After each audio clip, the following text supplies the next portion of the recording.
What's going on, you guys? Welcome back to the channel for another PSA submission video. Now, I know PSA has gotten a pretty bad rap these last couple of months. At the end of June, they had decided that they were going to stop completely. Basically, the minimum to get into PSA to grade your card is literally at $90, which is absolutely astronomically insane. $90 to grade just one card.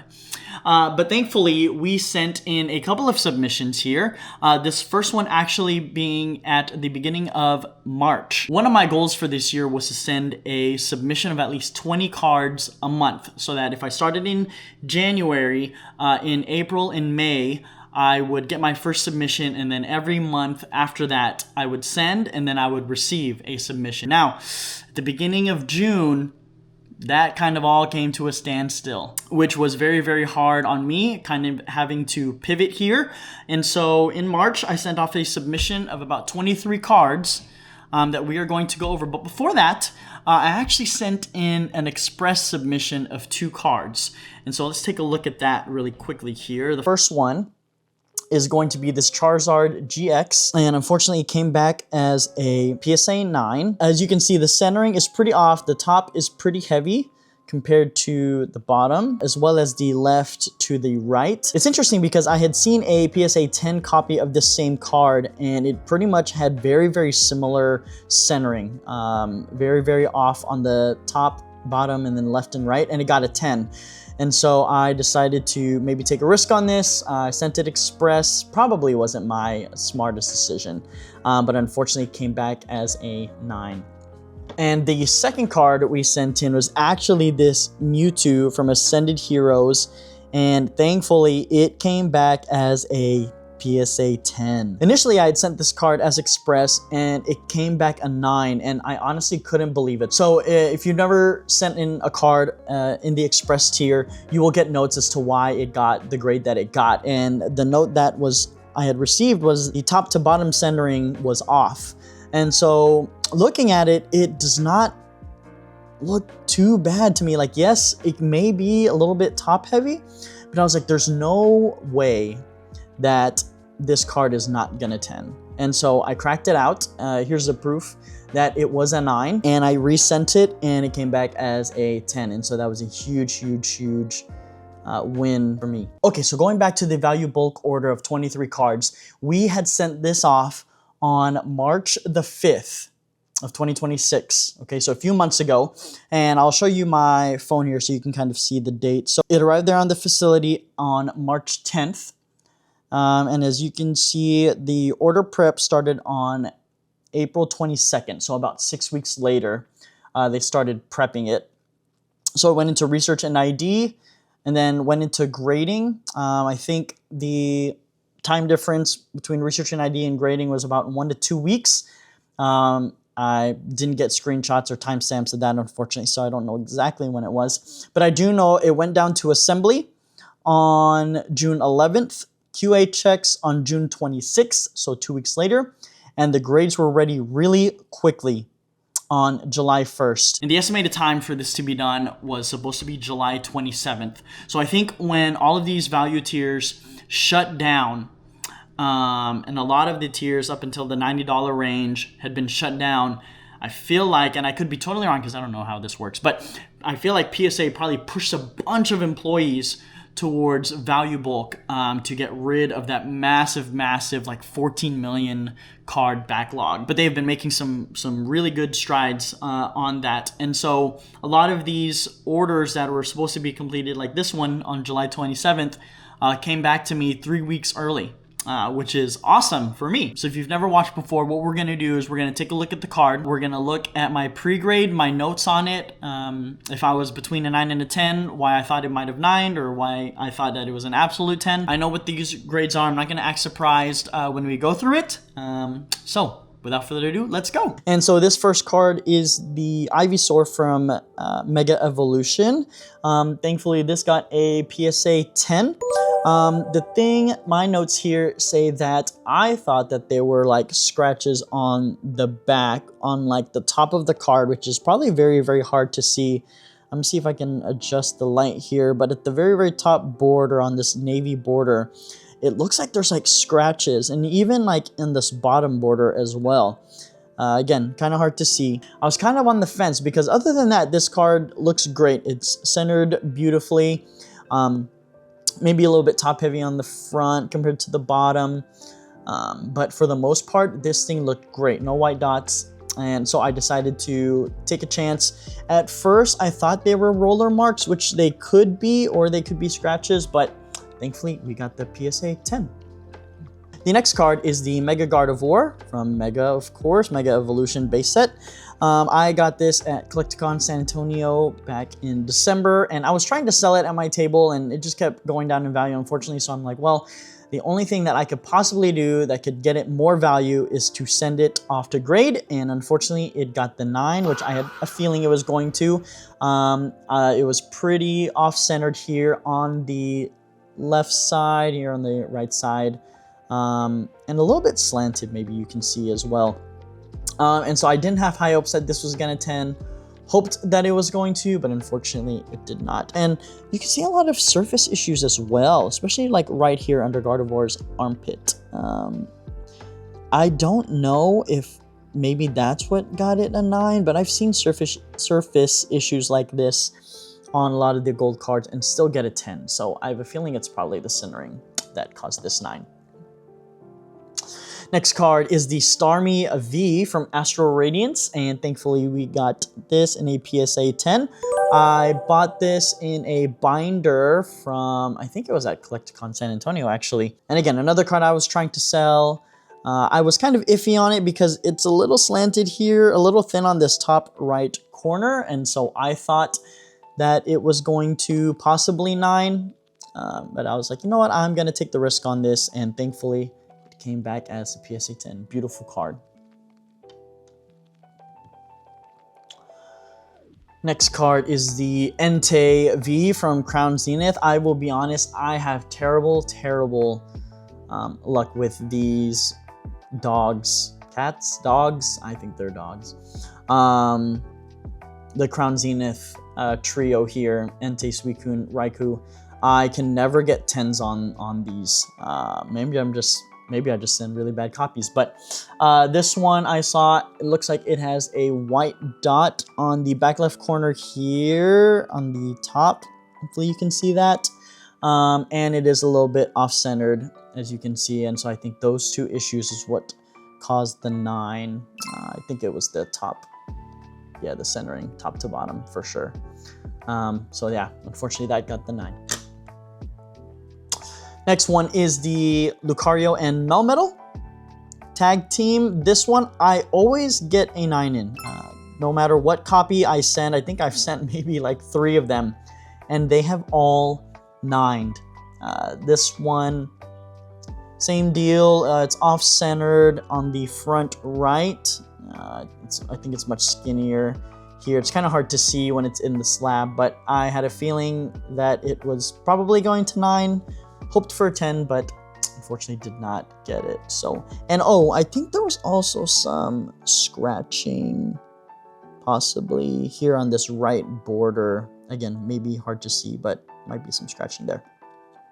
Next card is the Mewtwo V-Star from Pokemon Go. This thankfully got the PSA 10. Only issue I might have seen with this card is it might have been a little bit off-centered front on the right side. But other than that, it was pretty flawless. So I had a good feeling that that was going to 10, and it did. Next one is a Team Rocket's Mewtwo EX from Ascended Heroes. I had bought this when the set initially came out. I think we were about 1 week in. I paid probably, I think, around $270, $280 for this card. And so thankfully, with the market that it's at now, even at a 9, I have made money on it, thankfully. I knew that it was off-centered here on this front left side compared to the right. And you can also kind of see that on the back as well. It's more on this back right than the back left. And so unfortunately it got the 9. I decided to just send it in just because the card was so new. And the upside on this card, I think initially in a 10, when people were sending like express orders and it was coming back was close to like in the, I think, $16, $17, $1,800 range. And so with the amount I paid, I knew that the price would eventually go down, but it still had a huge amount of upside, but unfortunately did not get the 10. Next card is the Greninja EX from Twilight Masquerade. I actually got this in a trade at CCS Houston. The kid brought the card to me. I looked at it. I thought it looked absolutely great. I had a feeling that it was going to 10. It was a white dot here. Maybe kind of hard to see. This bottom left border right here, like right under the curve, there is a little white dot, but I don't think it's actually on the border. I think it's like, I don't think it's actually on the blue part of the card, which I've seen that they do not take off. As long as it doesn't make its way into the card, I don't think they count that off. So there was that. I decided to take a risk on it anyway, and thankfully we got the 10 on it. Next one is the Blastoise Piplup, another card that I bought at CCS Houston in February. I thought this card was flawless. I thought that it was going to 10. There's a huge upside in a 10 on this card. The only thing that I really saw was it's a little bit off-centered here on the top and on the right side. It's a little bit heavy here compared to the bottom, if you can see that. But I thought that it was so minor that I thought that it would still 10. And there's this, I don't know what happened right here. If you can see it like underneath Blastoise's chin. Because whenever I took a photo, which I'll show you the photo actually right here, it is absolutely flawless. Like that is not there. So I don't know what is going on with the card there. I don't know if maybe when they were expecting it, I don't know if it might have nicked something and then it caused that, but I'm probably going to crack this, see what that is, and then regrade it and kind of see what happens to it. There's a huge upside on this card. I think in a 10, it's at around like 3,000. In raw, it's at about like 300. And so I think I might take a risk on it one more time and see if maybe that's just a spec or something that I can take off. I don't think so, but we'll have to see on that. So probably resubmit this one. Next one is the Charizard from Paldean Fates. And this one I also bought at CCS Houston. Unfortunately got the 9. It is pretty off-centered here on this front. You know, left to right centering was pretty off. Top to left actually looked pretty good. And I think there were also, my notes also say some scratching. I think right here on this bottom border on the navy blue part of the card. If you can see it, there's like a scratch that kind of goes up and down. Oh, and even on this right border as well. I don't think that's on the slab. I think that's actually on the card. Again, another one that I decided to take a risk on. I didn't know if it was scratches or if they were roller marks. But I think it just had too many problems compared to like the Ivysaur from the beginning that had like potential scratch / roller marks that they ultimately gave this one the 9. Next card is the Rainbow, the secret rare from Cosmic Eclipse, the Mega Lopunny and Jigglypuff. This one thankfully got a PSA 10. On the back side, I think my notes were saying that there's some possible scratching near the bottom. Kind of hard to tell where that is, where that might be right now. I think maybe right here under the M along the navy border, there might be some scratching there, but overall, I mean, this card was very, very clean. Maybe a little bit thin on the top compared to the bottom, but thankfully we got the 10. Next is the White Flare Reshiram SIR. And this one I had bought off of one of my close vendor friends, Pablo's Cards and Collectibles. I had a feeling that this was going to 9. I decided to just send it in anyway, just to take the risk on it. I knew that it was top to bottom OC as well as left to right, it's definitely way worse on the left to right than it is the top to bottom. And you can even see it on the back as well. So probably not the smartest decision for me to send. Decided to take the risk on it, but unfortunately it got the 9. Next one, the Sleepy Raichu, another one that I got at CCS Houston in a trade. This one unfortunately got the 9. My notes here say that it was off-centered on the left, and there was a white dot as well. And I think there's like a ding here. Maybe you can see it on this top right corner, like going downwards. There is a little ding right there. And so I think the combination of all of those things, it being off-center, that little ding right there, maybe it could have gotten an 8. Thankfully, it got the 9, but at the end of the day, it's not the 10. So, Sleepy Raichu. Next one is one of my favorite cards, the Crown Zenith Mew. I just love how all the Pokemon are all the way around him as he sleeps. But this thankfully got the PSA 10. I've seen a lot of different copies of this card, and it is a hard one to grade. But after I saw this copy, I did see that it was a little bit off-centered top to bottom. You can see it more, I think, on the back than you can on the front. So that was one of the things. And then there was like another thing that I noticed here on the top border, like right up here, it's like there's some like fraying on the edge of the card. But other than that, like the card was super clean. The corners looked great. I don't know what this is. That wasn't there whenever I sent it in. It's probably after it got slapped. But the biggest worry I had was that fraying up there on that top border. But thankfully, they still gave it the PSA 10.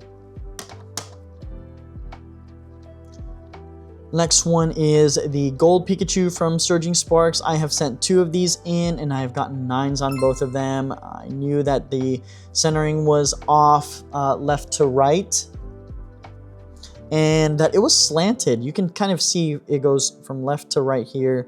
It is going slightly up. Same thing on the bottom here as well.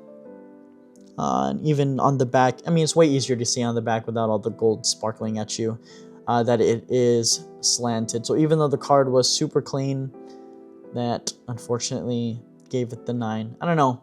I've been trying to take risks on these slanted cards, but unfortunately they just have not been doing well for me. So, I mean, I've gotten more 9s than I have 10s, unfortunately. So, maybe not take the risk on slanted ones anymore. Next one is the Team Rocket's Mewtwo from Destined Rivals. I believe we pulled this and pulled it, and I knew automatically that it was going to 10. It was a little bit off-centered, maybe from top to bottom, but nothing super crazy. And then it looks like there also might have been like a little smudge somewhere on the bottom right side. Maybe can't really see it anymore. Maybe I was able to wipe it off with the microfiber towel before I sent my cards in, which you should clean your cards before you send them in to whatever grading company you choose to, because honestly that could make the difference. Just cleaning the surface could make the difference between a 9 and a 10. Just make sure you don't, damage your card, of course. So knew that this one was going to 10. Pretty much a no-brainer. And again, this is a card that we pulled ourselves, and so it's huge upside for us. Next one is the Celebrations Birthday Pika. Fortunately, this one got the 9. My notes say here that it was off-centered. The front right side was off-centered. As you can see, it's definitely thicker on the back here. And again, like they are more lenient on the back centering than the front centering, of course. But looking at the back is a good indicator to see, especially on cards that maybe you don't know for sure. If it's off-centered, definitely looking at the back will kind of help you as well if it looks like it's pretty much in the same spot. So unfortunately, this one got the 9. I think there was also a white dot somewhere, yep, on this bottom right corner. that, as we can see, kind of looks like it extends into the card there versus just being on the edge. So this one unfortunately got the 9. Next one is the Darkrai from Crown Zenith. I sent this card in my last submission, got a 9, and again get another 9. It's off-centered, as you can see. I mean, left to right. This is definitely much thicker. Even I think a little bit top to bottom, and you can also tell on the back that it's off-centered. Overall, super clean card. The goal with this submission was to send cards that were very, very clean, had minimal to no corner wear, edge wear. And so unfortunately it looks like the centering is getting me on a lot of these that are making them 9s. Next one is Lily's Determination from Mega. Pulled this one myself again, but unfortunately this one got the 9. Off-centered. I think the top to bottom, I think it's just way too skinny. Like the top border on these supporter trainer cards are always going to look a little skinnier because it is thicker there. But I think it's just way too thin, and it is slanting, as we can see. You can kind of see the supporter trainer going upwards to the right. Same deal here. You can also see it slanting. So no, unfortunately, this got the PSA 9. Next one is the Mega Kangaskhan from Mega Evolution base set. This one thankfully got the PSA 10. I think this came up to my table, rock hard, and I bought it. As we can see, I mean, the corners look great, edges look great around the card, no white dots, centering looks good. A little bit slanted, as we can see here. Going from the left, it's going downward to the right, and let's see if we can see that on the front. Actually, not too bad. Maybe here at the bottom, and left to right going up. But it's definitely more obvious on the back. But thankfully, it got the PSA 10. This one was a big one. This is the Umbreon from Prismatic Evolutions, the Master Ball. And this got a 10. In CCS Houston in February, this came to my table. I looked at it, and I was like, I have a very, very strong feeling that this is going to 10. And so looking at the, I had already known what the upside was on this card. PSA 10 wise is basically 10x the value of what it was raw at the time, which I think I paid around $50 for this. And I knew that a PSA 10 was, I think, in the 500s. And so I had really high confidence that this was going to 10. A little bit off-centered here, top to bottom. You can kind of see it as well on the front. But again, this was one that I wanted to take a risk on, and I was fairly confident that I was going to 10, and thankfully my gut was right. Next one is the Cynthia's Garchomp. We can see here the gold from Destined Rivals. Can't remember if we pulled this one. I think we did, but as you can see, it's definitely off-centered left to right. Definitely thicker here, and as well as the top to bottom.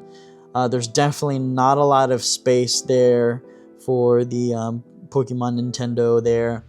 I should have known not to send this. I think it was just because we pulled it ourselves, so might as well just kind of send it and see how it goes, because the back looks great. It's not as OC on the back, but again, they really care about that front, and unfortunately did not do it justice. And so unfortunately we got the PSA 9 on this one. And the last card of the submission is the Arceus V from Brilliant Stars. This one got the PSA 9. Unfortunately, it is off-centered on the top compared to the bottom. Same deal as the Cynthia's Garchomp, just very thin on that bottom side. And it's so obvious that it's top-heavy. I shouldn't have sent this. Again, my goal for this submission was to send cards that were very clean, which, as you can see on the back, no issues on the corners, on the edges, going around the card. The print of the card looks great. Again, it was just centering, and unfortunately, this one got me the PSA 9. So overall, we have 9 PSA 10s and 14 PSA 9s, which is not a good gem rate at all. But the thing is, The cards that I took risks on, that I knew had huge upside, thankfully came through. The biggest ones being, of course, the Umbreon was one of the biggest ones. The Sleeping Mew from Crown Zenith being another one. And the Greninja from Twilight Masquerade. So even though my gem rate was not the best, I still came up on top. I mean, the Greninja itself, the profit from the Greninja is going to pay for the grading fee of this submission. And so after that, it's all profit. Some of these PSA 9s I'm probably going to crack out, like that Blastoise and Piplup. Gonna resend that one, I think, after I clean it up and kind of see what's going on with it. And some of these PSA 9s, the raw value is higher than the PSA 9 value, and so might as well just crack it and sell it as a raw card instead of trying to sell it in a slab and go from there. So again, value bulk is unfortunately closed. Thankfully, this submission came back 3 weeks early. So thank you so much for joining me on this PSA submission journey. Not the best. I fail a lot, and so learn from me. See what my failures are, the things that I'm taking risks on. And sometimes they pay off, and unfortunately sometimes they don't. And on this submission, unfortunately, I got more 9s than I did 10s. But you know, you win some, you lose some. We're going to continue to send cards to grade because that's how you get better at this, is by constantly grading and getting it back. And as long as you're making a profit, doesn't matter what the gem rate is, as long as you're still making a profit, you are still good. So just keep chugging, keep grading, and we're going to get better at this. So see you next time. Peace!